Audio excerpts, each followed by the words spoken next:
Hey everybody, we're back after taking a week off because of technical difficulties. That was fun, of course. All kinds of stuff blew up on my end and I had to rebuild my machine. So we had no show last week, but we have a show this week. And I have to give the spiel, a weekly podcast where we discuss all things game audio, from creative ideas to the latest techniques, project experiences to audio secrets. Here's where you'll find your in-depth coverage and opinions related to game audio. And the band is back together, as you would say. Alex in Japan on lead guitar. What's up? Oh no, bass guitar, Alex. What's up, Alex? Yeah, thank you. Yeah, I'm not a guitarist. No, you don't want to make that mistake. No. I'm so out of shape. We secretly are going to introduce Chanel at the end, but I had it on her the whole time I did my spiel because I didn't. I locked in her camera view. Sorry about that. But now it's on Alex. Go ahead. Yeah, I'm good. Enjoying the beautiful Japanese autumn over here at the moment. I've got no red leaves just yet, but beautiful sunny skies every day, nice and cool. So how are things with you, Kyle?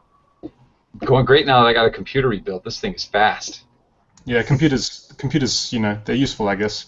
It's always the best when you rebuild one because you're like, oh man, why didn't I do this 6 months ago and not wait until it crashed on me in the middle of a project? So you had backups of everything? Yeah. I use a Drobo and I've got like a. Yeah, I've got like duplicate backups, so everything was fine. Just redid it. But now I'm going to flip over to the other side of that small little body of water that separates the love that you two have for each other. Hi, Ian. What's up, San Francisco? Hi. How's it going? I just saw you, 2 weeks ago? Was it that long? It was some amount of time ago, yeah, Syndicate. I guess it was about 2 weeks ago. I don't get to see you enough. You should move back down here. You know, sometimes, and it's starting to get cold up here. Like, well, I don't know, not by anyone else's standards, but for us fragile Southern California types, it's starting to get chilly. Starting to get chilly. So there's Ian's introduction. I'm going to Vince now. What did you say, Ian? Low 60s. Oh, that's terrible. That is Yeah. freezing. Hey, Vince, how cold is it where you are? Oh man, it's actually pretty cool because the apartment that I have is not very well insulated. So I'll wake up and be like, "Wow, it's chilly in here." And yeah, that does mean maybe 60 degrees, but still, when you're not expecting it, it can be really kind of annoying. But yeah, hey, it's SoCal. I can't complain too much except where is that rain? Please help us. It is a drought. Oh, I know, it's killing us. But I'm going to go off the negativity and onto the positivity and introduce our very special guest, Chanel Summers. Thanks for coming to the show. Hey, thanks for having me. I'm glad to be here. This is so exciting. Vince hooked this all up, and Vince, I can't thank you enough. It's a great honor to have you on the show. Well, I'm honored to be on the show. So again, feeling is mutual. Oh well, thanks. Well, we're getting started, but with great guests like you, we can't help but become an awesome show. But I'm going to dig right in with like getting started, since some people are listening to this in their car, and we got to keep the dead air from happening, which is the hardest thing for me to do. And I'm horrible at segue, so there it was. Chanel, tell us, just for people who aren't familiar, like how you got your start and in game audio and everything. For sure, absolutely. Well, just to let you know, I've spent 20 years of my professional career, in the video game industry. But as I always like to say, I started at 5, so I'm just 25. That's so true. That's what all musicians say. 20 years are like, wow, old lady. Yeah, and then when I mentioned I've worked on NES and SNES games, and it's knew about the Atari Jaguar, people are like, what? So that just gives away too many secrets. But not among this panel. We're all fans of those. But I've worked for most of my professional career, as I said, in the video games industry. I focused primarily in the area of interactive audio for digital media. However, I actually started off my career in game design and production, and I was working at some early innovating game companies such as Mindscape, Velocity, Mattel Media, where I worked on everything from 3D vehicle simulations to 2D character platform games to even hardware peripherals. But then I kind of really found my love of the intersection, between. So I was actually doing a lot of engineering, game design, game production, and then I moved to Microsoft, where that's where I started to find my love of the intersection between creativity and technology, and I ended up shipping their first ever massively multiplayer game, Fighter Ace. Awesome. And then moving on to the DirectX Windows side of the house, where I started working on DirectX audio technologies like Direct Music and Direct Sound 3D, and starting to do interesting early pioneering work in interactive and dynamic audio. And it's funny because when I was a game designer and game producer, I always was in love with audio and wanted to do interesting things with audio, but my superiors would be like, hey, just get the game shipped, you shouldn't be concerning yourself with all this audio stuff, don't worry about it, it's not really important. I'm like, it's not really important, this is like a powerful element to convey narrative and to do interesting design things. They're like, yeah, whatever. so True. So when I was at Microsoft, I actually went to this presentation because Microsoft had purchased this company called Blue Ribbon Soundworks, and this is the technology that eventually became Direct Music. And when I saw this technology being demonstrated, I had a religious experience. Like the whole angels came down, the white light. It was like, whoa! And that's when I knew, okay, I've got to be a part of this technology. I got to start. This is where now I move away from production and stuff and get into full-on audio. So that was kind of like the big transformation moment for me when I'm like, okay, audio and visuals that react to audio and audio that change based on visuals. This is the time. And so that it really changed my life.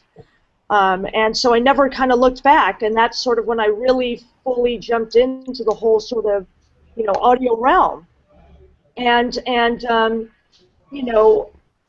doing things like also trying to get Pro Tools on Windows and stuff like that, where that was heresy. This was a time when Mac really ruled the audio world, and it was like, Windows and audio creation, what? No.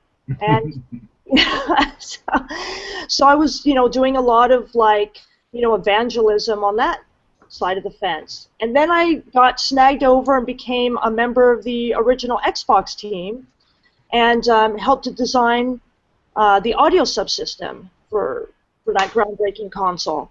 Wow. And then created the first ever support team for content creators. So aimed at sound designers, composers, game designers, graphic artists, to really assist them in taking full advantage of the Xbox capabilities, which had never been done before. There was always support teams for technical folks, but never for the creative folks, for the content creators.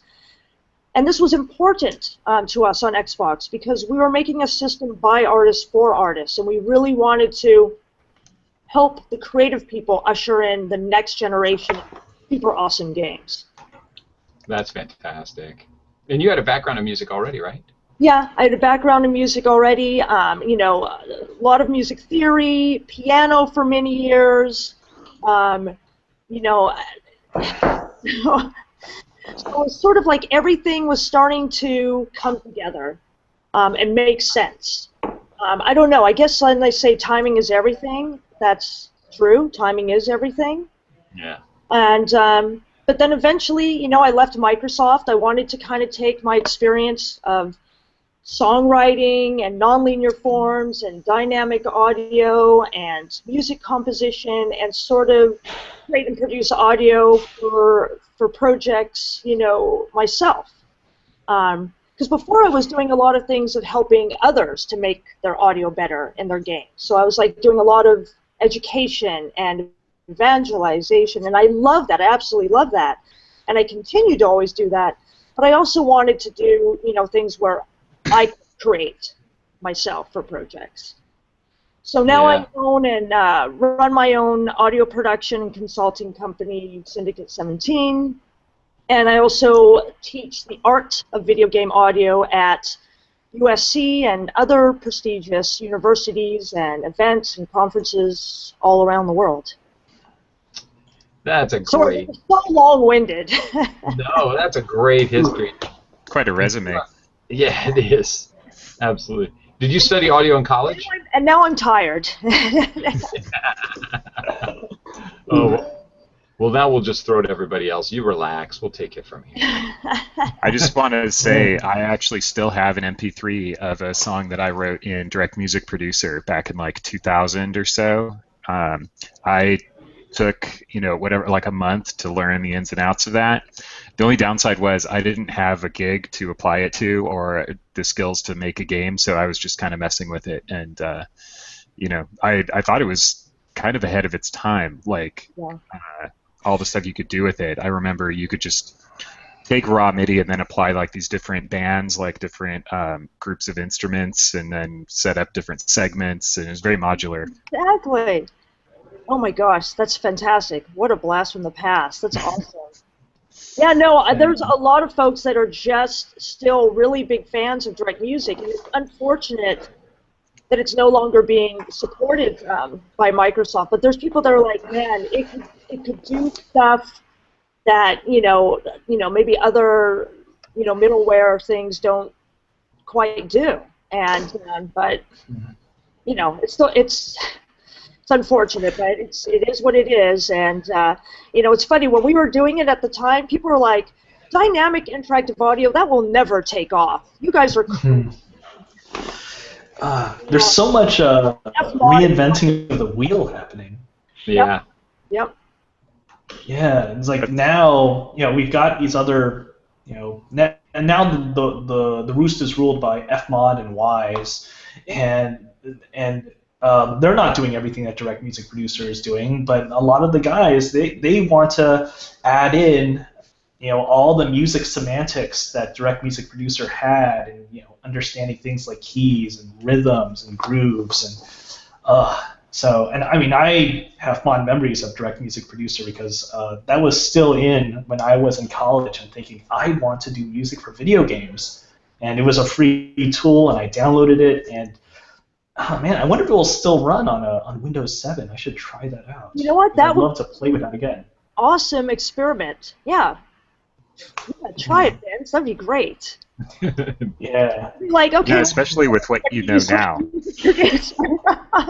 We're like, well, who can give tech support on it? Oh yeah. Yeah. You might get straight through to Bill Gates on that one. It'd be a good place to start. Yeah, you should start at Bill Gates. So when you were working at Microsoft, they were really small then, right? Like 20 people employed there? I mean, was it an enormous... unheard of company, super indie, Yeah, right. I mean, was it as enormous as it is now? I mean, because the game department really didn't exist, I guess, until you were part of that creation, right? Well, like when I first came to Microsoft, so they had things what was called Oz, or Action Adventure Strategy, and then the Zone, which was the internet gaming division, and that's what I was in, the Zone, doing Fighter Ace. Now they don't, it's not called any of that anymore. Like that's way in the past and stuff. But yeah, man, and then what they have, like the co-publishing group now, it's called, I think. Oh yeah, the game division. I think they're in Studio C at Microsoft. Yeah, I was up there recently. Changes and reorgs and stuff like. That was an experience. I was up there recently, and I pulled into for Studio C, and I was looking for parking. I'd never been on the Microsoft campus ever. So I just follow the signs, and it says, there's this little entryway. It kind of goes below ground. I'm like, okay, it's an underground parking garage. It's like an underground parking village. It's massive. I mean, listen, yeah. When I was at Microsoft, it definitely was huge, but this is now unbelievable. Like it's crazy, and I mean the fact that they have restaurants, like we had like the cafeterias and stuff, but like you have restaurants, and if you can go and get like a cocktail, I'm like, I needed a cocktail back then when I was like. Oh my goodness. Well, I want to move on to some other subjects that I wanted to talk to you about. One being your game audio workshops that you're doing. Yeah, so I'm a very, very big proponent of sort of teaching and empowering women to, to kind of follow paths of like, audio and game audio. And, this is because, sort of as a woman who, I've built my own career on a platform of game audio and game design and game production, so I'm very passionate about programs that do similar things. And there's just such few women, in game audio, and fewer have been, like, exposed to this field. Like, I mean, I'll go around to schools and I'll talk about, like, sound design and game audio, and girls just don't even know that this is even a possibility, that they could do this. Do you have any idea why that might be? Because in Japan, there are a lot of women in game audio in Japan. Thank you. I was going to bring that up, but I was too cowardly. That's wonderful. Well, thank you for that. Not so much in the U.S. Yeah. What would be the reason for that? Do you think? It's an exposure thing. It's definitely an exposure thing. As I said, like when I go around to schools, they're not even aware that there's this type of career option. And then I also think sometimes like the exposure comes too late.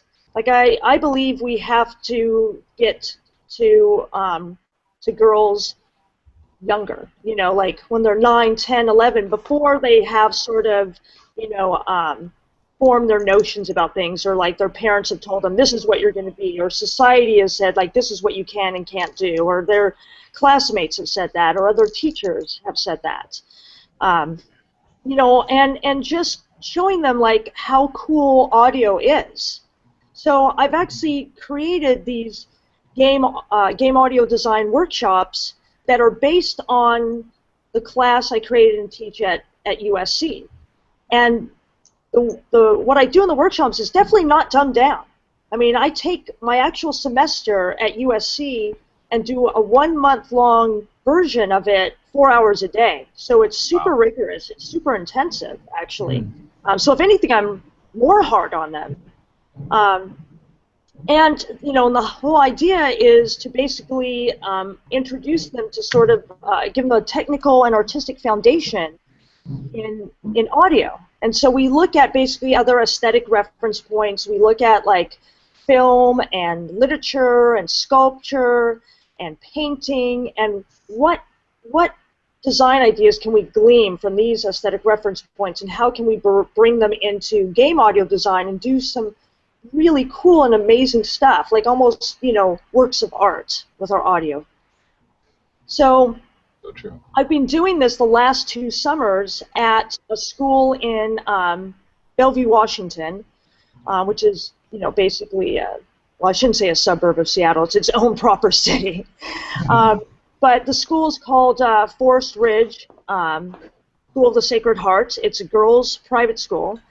And we've run it for 2 summers to great success. And now we're looking at the possibility of actually infusing it into actual semester curriculum. So very forward-thinking school, and they definitely want to keep, moving into the next century and do very interesting things. And the thing is that, obviously, I love to be able to, with my workshops, try to like forge, the next bunch of like cool female sound designers. But what I say is, even if you're not interested in sound design, come take the workshop, because we foster a lot of very, important skills in like critical thinking and analysis and creative problem solving and artistic and scientific experimentation and collaboration, which are important skill sets for whatever endeavor you happen to go into. So true. So do you also talk about like these workshops, say like starting a career in freelancing? Because a lot of people in game audio are freelancers, like, because not every company is big enough to have an in-house audio department. Is that kind of part of what you talk about, or is it more just the art and craft and technical expertise? Most of it is the arts and craft and how to be a storyteller and an experience provider. But I am always there to talk about career advice and paths and absolutely and give advice on that. And I talk a lot also about this is a great time too that you can be a freelancer, you can go to work for a big company, or I'm a giant proponent of entrepreneurship, creating your own company, doing, look at that game company, that Vince is a part of, that you can look at some of, that student next to you, oh, that student has some art skills, that student has some programming skills, that student has, some project management skills. Make your own company, do something awesome, It's a wonderful time. I mean, when I was in the video game industry, we had to go work for, these bigger guys. We didn't have those options, and so I'm very much a proponent of do your own thing. That's such a good piece of advice too. Hey, go ahead, Alex. Oh, sorry. Yeah, the freelancing and the business side, the entrepreneurship side, is an aspect that I think really needs to be strongly encouraged, because that's probably, for a lot of young musicians, that's probably more intimidating than the idea of just creating some music for a game. The idea of, okay, well, great, I've created, my friend's making a game, so I made some music, and then what next? I really enjoyed it, but then what do I do next? How do I get myself out there? And then, once you get one or two, well, now I have to get a contract. What does that mean? How do I put together a contract? How much should I ask for money? Should I do it for free, or should I not? Or, how much is too much? What do other people charge? All these questions that people would have all the way through the sort of the growth into the, sort of the freelance direction. That I think is probably just as key as all of the artistic aspects. How do we create good game music that's engaging and that's reflective of the the game aesthetics? Then how do we manage it? How do we manage ourselves as a freelance operation as well? That needs a lot of education, I think. Absolutely. I mean, I also have to say, just in my work with my own company, Syndicate 17, we'll work with like outside stables of like sound designers and musicians and songwriters and composers. But what I've kind of encountered recently, when I've tried to work with some fresh graduates, or even some folks who have been working professionally, is that they don't understand what it means also to be sort of thrown in the fire. And where I've said, hey, okay, we're going to have to do all this, and it's all due tomorrow. And they're like, what do you mean it's all due tomorrow? Like when I went to school, everything was put on like a little perfect platter for them, so they're not sort of used to a lot of the real world situation. Or even if they have been working the real world situation, they haven't worked in a highly stressed out crunch situation. I mean, I have to tell you, a lot of the projects we work on, we have to do a ton of stuff with like 2 weeks left before the product ships. I mean, we just get a lot of clients that come to us at the very, very last minute and expect great miracles. And so when I've, been interviewing or, talking to other folks who want to do work with our company, it's been hard for them to work in this sort of very fast-paced, like highly agile, highly iterative system, because they haven't really been trained for it, unfortunately. And I think that will be a problem. Yeah, another aspect which would be wonderful for younger people entering in the industry to learn is also good ways to accept feedback. I think when you're very new into the industry and you're a bit self-conscious about whether you're doing the right thing, or do people really like the music that I'm making? And of course, writing music is a highly personal thing. You put your heart and soul into a piece of music, and then somebody says, "No, it's not quite right." How do you deal with that? Yeah, that's a very, very good point, because we've actually had some folks again that we had to turn away because they were not good about accepting feedback. They would just go like, no, what I produce is fantastic, and you should like it. And I was like, well, there's some good things here, but we need to improve upon it. And they've been like, no, there's no improvements that need to be made. And wow. like, wow. I was more thinking the opposite end of the spectrum, where you'd say, there needs to be some improvements here, and then somebody says, oh my God, just as I thought, it's terrible. I have to start again. Oh my God, what am I going to do? Well, I usually get the folks with really large, inflated egos. Wow. I think George Sanger had a quote in his book or something, The Fat Man, that like learning about game audio is the process of getting over yourself. And I think that I remember that. I remember the very first thing I worked on and definitely having to get over myself, and that served me well. That's really interesting, because the majority of game audio people that I know that are extremely humble to the point of it being a fault. That they're quick to say, I can't do that as well as so-and-so can do that, and I can't do this, and I can't do that, and I don't know, just, everybody's very, very humble. Maybe that's a kind of a key requirement for moving into the industry, that you need to be a bit humble. Well, you just selected out the people who aren't, I think. Absolutely. Well, I was just at the AES conference. I was part of a mentoring thing through SPARS. And it was myself, Dren McDonald, Tom Salta, Michael. I never can pronounce Michael's last name. I apologize. Oh, Michael Surix? Yes. Thanks. That guy. Thanks a lot, Chanel. I'll get you for this. No, Michael's a fantastic guy. But so we were all doing this mentorship. And consistently, one of the things all of us were saying is, work on your social skills and be careful of ego and don't be, arrogant, because, it's a very, very small knit community and group, and, if you're arrogant and very hard to get along with and very hard to work with, people are not going to give you projects and not going to want to work with you. So it's very important to be humble.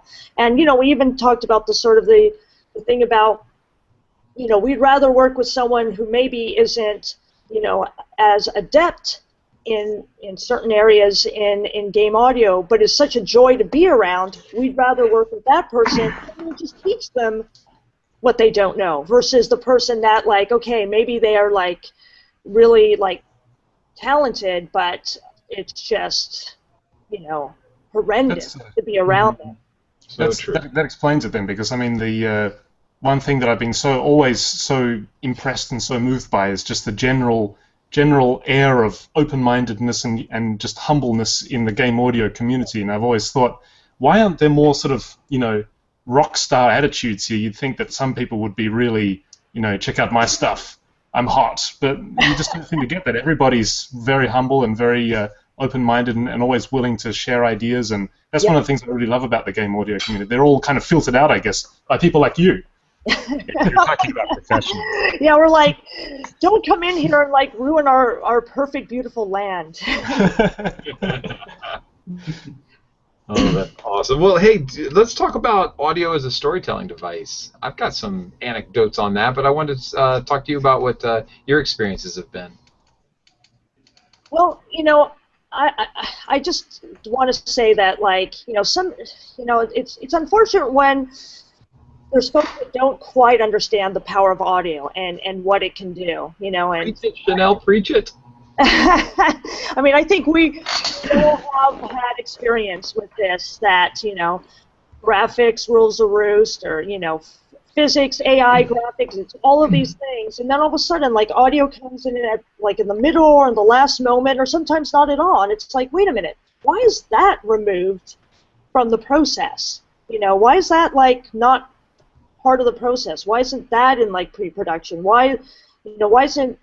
obviously in that game company, you guys involve audio right from the beginning, which is wonderful. But you guys are more the exception than the rule, and just there's just such a lack of understanding that audio is a strong storytelling and design mechanic, and the fact that it can do things that graphics can't even do, because we don't need a screen to exist in. You know, we can live outside the screen. You can create whole worlds through sound. You can create, you know, psychological imagery through sound. You can. It's so super powerful. I mean, just utilizing different frequencies of how, you know, you can have an image of, like, you know, a hot desert, but depending on the frequencies you play and the sounds you play, you can make that end user feel cold, you know. And so there's interesting experiments and great things you can, again, do with audio. So in my, you know, my class at USC and the workshops I do, and me as a sound designer myself, I focus very much on the aesthetics and the storytelling. And that's not to say, of course, that I don't think about the technological aspects. I do, but, you know, whenever I approach something, it's story first, you know. It's so true. I mean, you can look at a picture of a baby crying, and it might make me sad, but if I hear the sound of a baby crying, I'm emotionally invested now in that situation. I think people forget that about how powerful audio can be, and also how overly complicated. Recently, I was listening to a soundtrack that was so overly complicated. I could tell that the production kind of wanted it to be complicated, but it didn't fit the game. And I guess just like anything else, is sometimes simpler is better, you know. Less is more. Less is more. That's what I'm trying to say. The whole thing that editing, you know, being able to edit yourself, that's mature design. Like whether you're doing sound or you're doing art or whatever, you know, being able to edit yourself and not throw everything in. That's the other thing I've seen is where, you know, folks, you know, like when I talk about, you know, the power of audio and artistic audio, then I caution people, that doesn't mean then, you know, throw everything in, throw the kitchen sink in, like use every freaking, you know, like aesthetic device or technology. It doesn't mean that, you know, because now you're also making audio look bad. You know, you're starting to create sonic sludge. You know, so have this sort of clear aesthetic creative vision, and then, you know, what can you do to just bring that alive, you know? And a lot of the times you can do it with, you know, very few elements. So now, do you I just have a question on that point. Do you think that these days, you know, with game audio and also what's capable even for a single person to do in a project, there are so few limits. You know, if you have some understanding of the technology, you really are fairly unlimited in what you can do. Yes.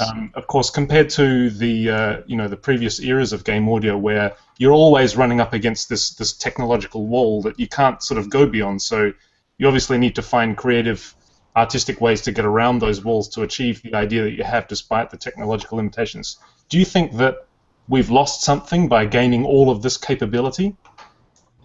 That's a really great question. Yeah, I mean, that's the whole thing, is because now we're in that age of, like, yeah, where there's no limits. And so we're becoming overwhelmed. You know, it's like, oh, I could use this, I could use this, there's this technology, there's this technology.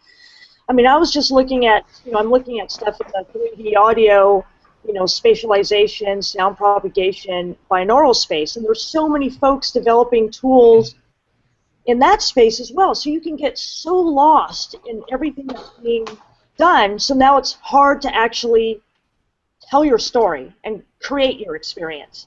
And so I think it's important to set limitations on yourself, to not get so overwhelmed and not to get bogged down, and to sort of, you know, put yourself in the place of the folks who are doing, like, the early Atari games, the early, you know, NES and SNES games, where we didn't have all the stuff that we have now, but they had to be really clever about, you know, how they were going to, like, portray, you know, the story through audio, or how they were going to, you know, bring that rich world to life through audio. And that's what we need to do. We need to establish limits upon ourselves. Do you have, like, an anecdote about a recent project or anything where you did that, like establish some limitations just for the sake of, I don't know, your own sanity or, you know, the quality of the project? Well, I mean, I definitely actually do it kind of all the time, just because, again, for one reason or another, we do tend to get those projects where people come to us at the last minute and are like, hey, I want this, and I want this, and I want this, and I want this, and I'm like, okay, what's the most important thing? What do you actually want us to convey? You know, and then when we kind of get to like the heart of that, like what's like maybe the characterization they want, and what's maybe the kind of the story they want, I'm like, okay, so now we'll kind of try to just make that happen. So, sorry, that's kind of a vague answer. I know how NDAs are.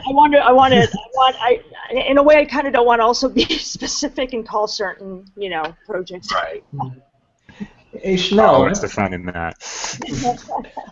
I'm actually rather interested in your class. I'm wondering if you could talk about some of the assignments that you might give your students. And I'm also really interested in seeing, you know, if you can, maybe compare the output out of, say, a college student versus the students over at Forest Ridge there. Uh-oh. Oh boy, getting me into trouble. Uh-oh. No. So yeah, so in my class, you know, it is a very mad scientist class. So, you know, the whole basis is we're trying to create very aesthetic and artistic audio. As I said, we look at different aesthetic reference points and see what we can glean from that. And, you know, two big sort of philosophies I have for my class are MacGyver it and think outside of the box. And definitely think outside of the box, particularly since one of the experiments we do is the cardboard lab, where students have to basically they can create either a soundscape or a musical composition just with the sounds of cardboard. I mean, they can process out the sounds of cardboard, but they have to use cardboard as their means to create. And for the soundscape, we you know, like, I want you to create like something that conveys a full narrative and also invokes, you know, emotion. And then the musical composition, you know, I want it to kind of make, you know, it can be an abstract musical composition, but I want it to still kind of make some sort of musical sense. And I've had some amazing projects come out, and I tell you, like this last semester at USC, there was a couple of musical compositions where I had to actually go and look at the sessions because I couldn't believe they were using cardboard. I mean, it sounded, they were like on a piano and stuff. I mean, like they were getting melodies and tones, and it was like unbelievable. But yeah, that's one experiment. We do another one where you have to create a soundscape out of purely out of like vocalizations. We do another one where word articulation. So I'll give you the words mystery and danger, and you have to kind of interpret what that means to you personally. You know, what does that make you feel like? What does that conjure up in you? How would you approach that based on your own subjective perspective? And oh man, there were some really, really tremendous ones that came in Mystery and Danger. And I was just teaching up in Ireland at Dublin Institute of Technology, and I gave them Love and Romance, and they're like, "Oh my God, Love and Romance!" But some of the ones that I've been looking at right now, they're great. They're really, really great. But yeah, so. And the whole thing with like Love and Romance and Mystery and Danger, that goes back to the concept of taking something like that's an emotion or a feeling or words or that whole thing of ambiguity, you know. How can we take something and create based on something that's ambiguous and be left, you know, to interpretation by the audience, and not just always do things that are see dog, hear dog, hit the nail on the head kind of, you know, events. And of course, therefore, doing something much more artistic in that way. And how that exercise actually came out is I was asked by a client one time to make a soundscape that was orange, and I was so upset. I'm like, orange? Like, just Like, please That's tough. convey to me like a better creative direction than that, than orange. And they're like, no, I want it to be orange. I want it to feel orange. I want it orange. And at the time, I was like super upset, super pissed off. I'm like, God, my gosh, this is because like this person doesn't know how to like, you know, communicate with me. So they're like resorting to this ridiculous analogy. And so, you know, over time, I laughed over this request with other colleagues. I'm like, God, what a ridiculous person. But then I grew up, and I realized, wow, this was an amazing creative direction because it forced me to look at the sound design in terms of feelings and emotions and not just acoustic properties. And that, you know, encouraging like a game designer or a game producer to talk about sound design in more ambiguous or abstract terms, like, you know, make it round or make it soft or, you know, anything like that, you know, or talk about sort of the timbre. That would encourage now the sound designer to be more creative and bring more of their spirit into the design versus something that's just, okay, so, you know, I want it specifically in this frequency range. I want you to do this. Make sure you're doing all, like, organic sounds, you know, blah, blah, blah.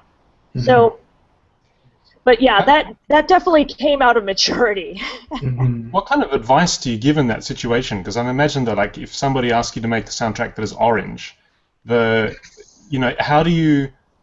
I mean, that's very challenging because your interpretation, your subjective interpretation of what the sound orange is potentially extremely different from what any arbitrary listener might think the sound of orange is. So what kind of advice do you give to somebody to get started with that approach of approaching it in a much more abstract, subjective sense?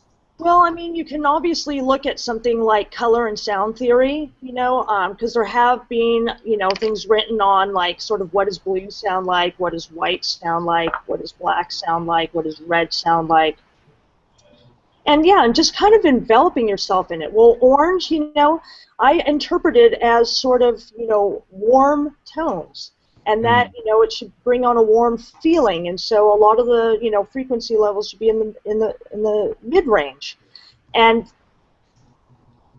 that happened to be very much what the end user, the client wanted. But that was, you know, I just basically took it on like a lot of like basic color theory and stuff and applied that.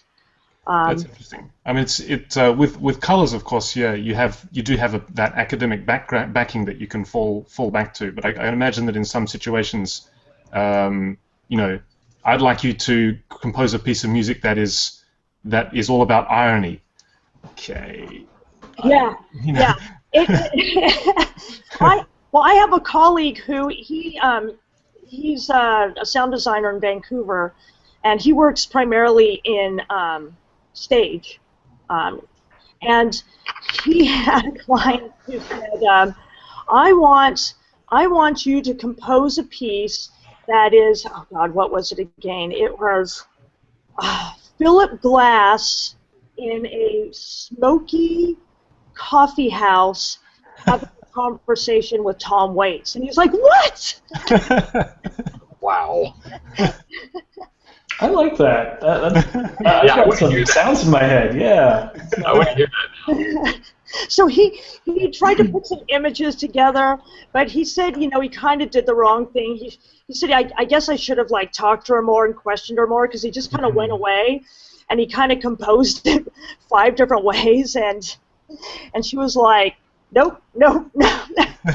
Oh. No, but the thing is, I guess, at least if you're going to do that, that kind of goes to that sort of concepting method of like, if you can't quite get the person to articulate their vision, I always recommend creating sound concepts or early musical frameworks where then the client can go, okay, that's not quite right, but do it more like this. Or, I like some of the elements here, so maybe take that and use it in this other piece.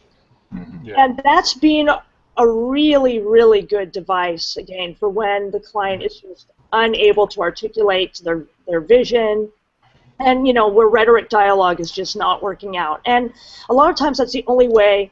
I mean, I found that to be able to create characters or objects that don't really exist in real life, of just sort of immersing myself in that world, in that characterization, building out some concepts, getting it to the client, and having them, sort of give me feedback on those, and just iterate, and just keep iterating.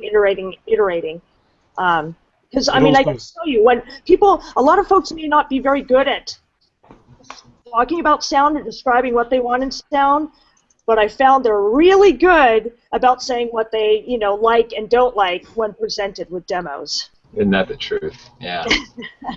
Yeah, it comes back to that whole issue of learning how to properly accept feedback, not just from your own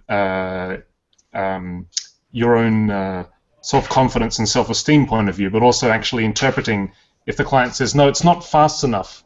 It doesn't necessarily mean just make the tempo faster. Right. It may mean something else. I want it to sound more funky. It doesn't necessarily mean it needs to have all of those funky elements put in. It may mean something else. Exactly. And that's that's why I said that's why it's good to just keep iterating until you can kind of get where you need to be, and then once you can do that, then the process is fast of like sort of building out the elements. Or again, you might be really lucky where the client is, hey, I want it to be your interpretation because that's interesting to me. And it would be cool to encourage more producers and designers in that area. I mean, it doesn't have to be like that for the whole project, but maybe there could be parts of the story or parts of the experience where, it'd be great to have some of that freedom. Mm. So today I got my Oculus Rift dev kit, Ooh. and I fired everything up and immediately laid down because I felt sick to my stomach. Then I came back and I made adjustments, and I fired it up again. It was just I had to get everything fixed. I can't even play first-person shooters without getting a little sweaty. But so I'm sitting there with the headphones and everything, and I'm thinking, where's audio going to go now? With like, if Oculus just takes off and there's games everywhere, what are some of the pieces of sound advice, pun intended, that you would give to people in that space to say, here's how we can do audio differently now that this is a device that people are using for gaming? Well, I mean, obviously, this is where 3D, spatialized audio, like, really super comes into play. But even with, like, the tech, I'm always going to come back to no matter what emerging media you're working in. If you're working in augmented reality or virtual reality or what else, it always comes back to what are you trying to say, what's the vision, what's the narrative you're trying to tell, what experience you're trying to provide. So always going back to those sort of aesthetic things. Because who cares if you've got like great spatialized audio if like the sound is just treated as like assets. Just assets to be sort of placed in a 3D world. Like, okay, whatever. So again, it just comes back to the traditional thing of like storytelling, no matter what we're working in. Yeah, I would absolutely agree with that.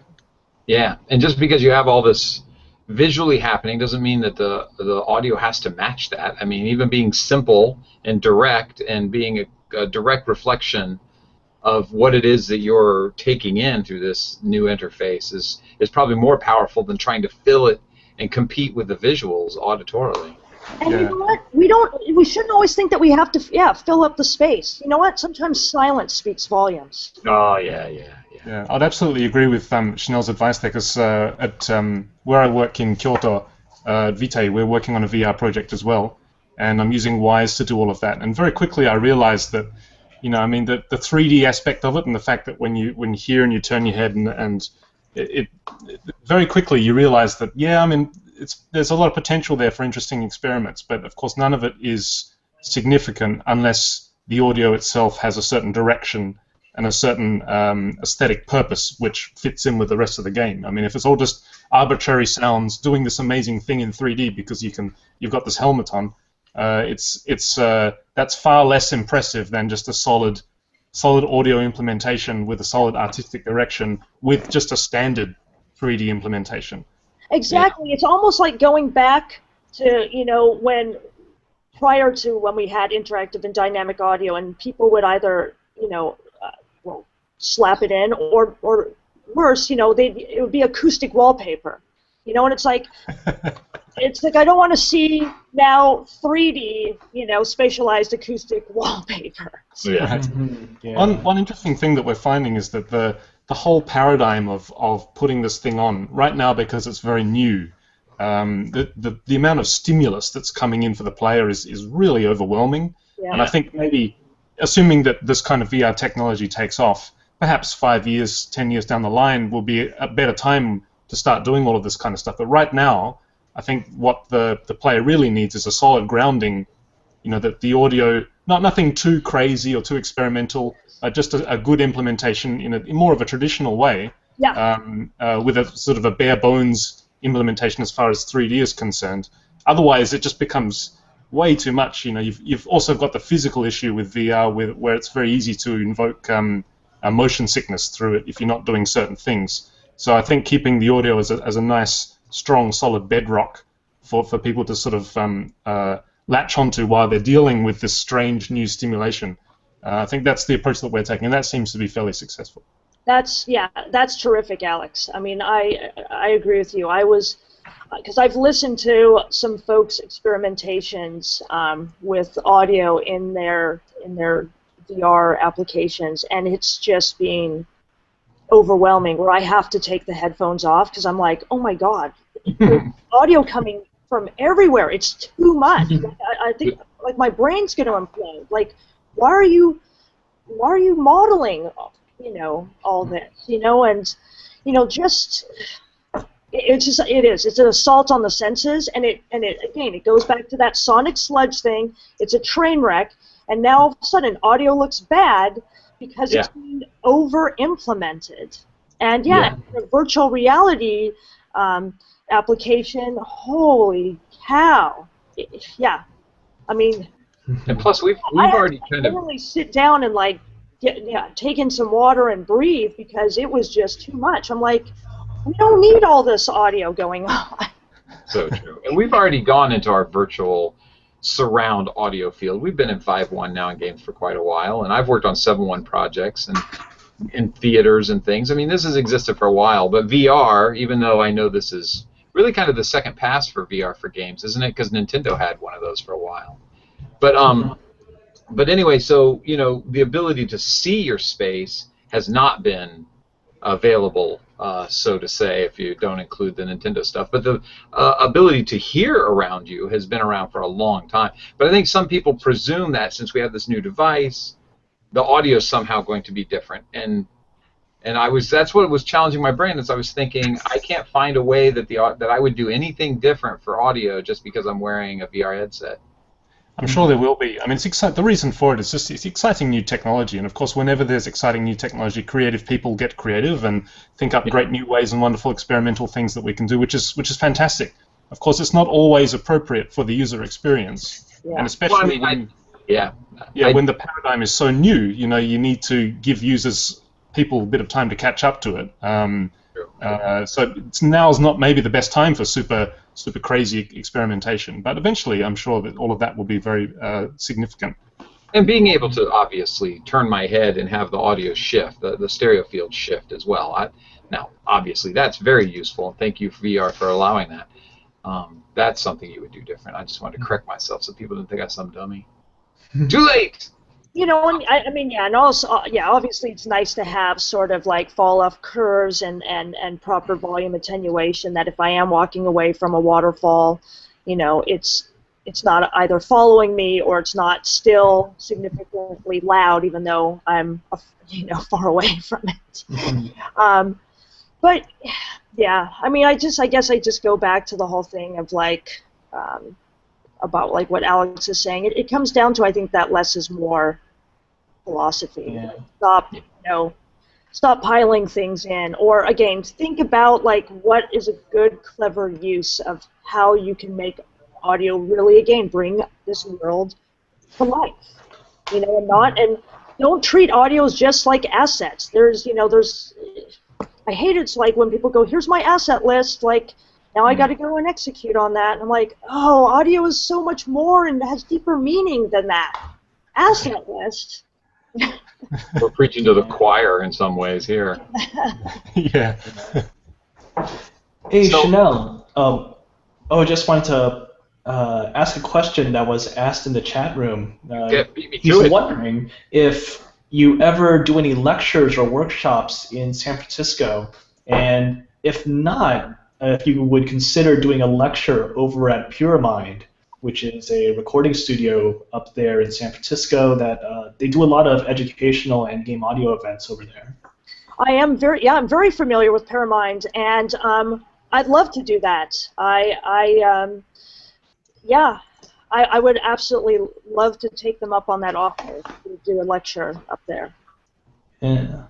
Yeah, it's some pretty cool events. I've been to some cool stuff over there in the last 2 years. Not this last year, but yeah, they always do some nice stuff over there, and it's always fun meeting all the people that are there at those events because some of them are going to be games veterans and others who are not so much. But it's always fun to see the light bulbs go off. Yes, it is. Yes, it is. And it's great to. It's wonderful to inspire people and to mentor people and to help people, and that's the thing. I don't know. I really love to sort of to motivate and to educate and stuff like that. So it's funny. I guess it's one of those things too that as I matured, I was doing evangelism and education. Then I'm like, oh, I have to be selfish and do my own thing. And now I've kind of come full circle. Where it's like, sure, I'm doing my own thing, but you know what? Frankly, I enjoy more like helping others and educating and sort of really trying to, help that next generation of, of audio folks do some cool things and think outside of the box. So, Well, thank you for doing it. I like being a coach. I'm so grateful that you're doing it. We've unfortunately reached the end of the show. It goes so fast. Wow, yeah, there's an hour. Wow. I know. We started 2 minutes late, but I figure, we have to sign off by talking about scary audio again. Our Halloween, our weekly leading up to Halloween audio tidbit, and Vince gave us something this week. Vince, you want to talk about it? Yeah. So this is less a tidbit and more what I consider a pretty scary game. Nice. Some people might not consider it as scary, but quite honestly, it's freaked me out a few times. But if you go to phonopath.com, phonopath.com, you'll see a really interesting audio game there. Every level is basically an audio file, and through your audio skills and techniques, you have to find a password that is embedded or encoded inside of that file. Some of the really early levels are things like, oh, I gotta turn up the volume on this channel and I can hear the password there. And then later on, you're trying to decode an abacus, which is in the spectrograph, and then use those numbers in order to filter out some frequencies, and then you make a copy of it and paste it over, and with phase cancellation, then you actually hear the password coming out of it. That is creepy. It's creepy. It's not like that shock value scare that you might get out of Resident Evil or Silent Hill, but quite honestly, there were times when I was playing that game where I felt like I was that couple in the movie The Ring, and they're playing the VHS videotape, and they're just scrubbing a bit back and forth, or looking at that frame, and then suddenly the fly that was on the video screen, it pops out into the real world. And that was the feeling that I had when I was playing the game. I would be looking at this, applying techniques, scrubbing back and forth, and then the word just pops out of my monitor as clear as day, and it's like, wow. So, Phono Path, it's a really cool audio game by Kevin Reganey of Power Up Audio, and it's, this dude did some really good work in making this audio game and putting it up on the web for the. I think it's just a few years old now, but not enough people know about it. There's so many people that still haven't seen it yet, so I love watching this game. That sounds. I'd actually like to throw out another game too, and this one is not a new game either. Maybe it's like 2012, 2013. Mm-hmm. It's called Yearwalk by some. Yearwalk. Yeah. That one's creepy. Swedish developers. That's very creepy. It's very, to me, like Wicker Man. You know, it's not like the. You know, it's not like a Resident Evil or Silent Hill where you've got. I've actually met the guy who did the music for Yearwalk. He's pretty creepy too, actually. Well, there you go. Wow. He's a really nice guy.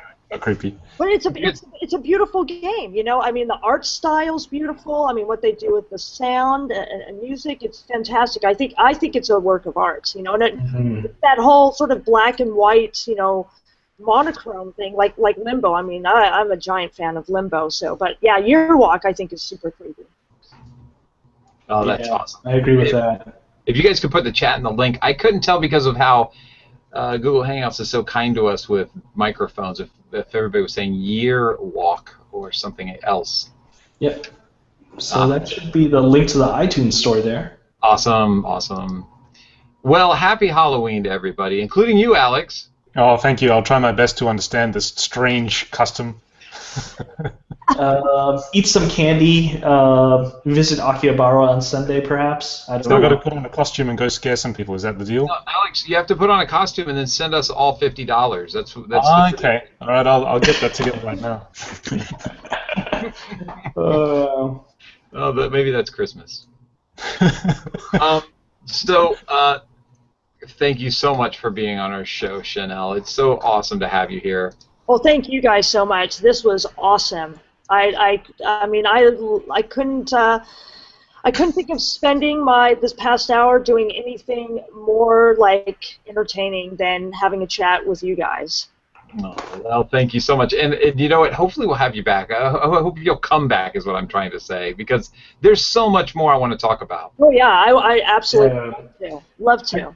I bet I could spend an hour just picking your brain about, you know, Microsoft in the mid-'90s.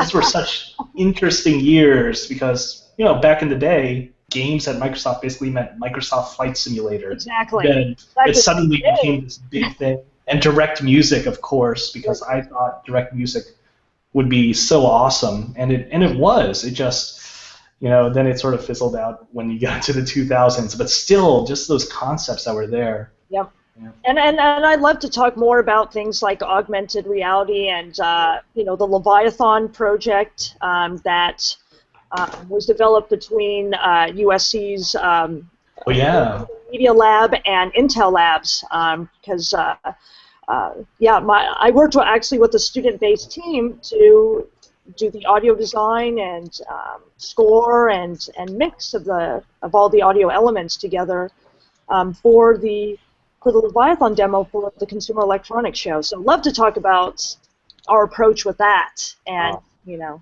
I can't wait. That's really great. Yes. Awesome. Follow Chanel at syndicate17.com. Nope, sorry, just at syndicate17. I was looking at the webpage as I said that. Or go to syndicate17.com. And don't forget to please follow us on Twitter, Game Audio Hour, and like us on Facebook. I'm trying to remember to do this every time because I'm terrible doing it at the end of the week. You'll find us on Facebook as Game Audio Hour as well. And go to our website, gameaudiohour.com, and you can find all the back catalog of the episodes and stuff like that. Everybody, thanks for coming. Yeah. Thanks. Bye. Bye.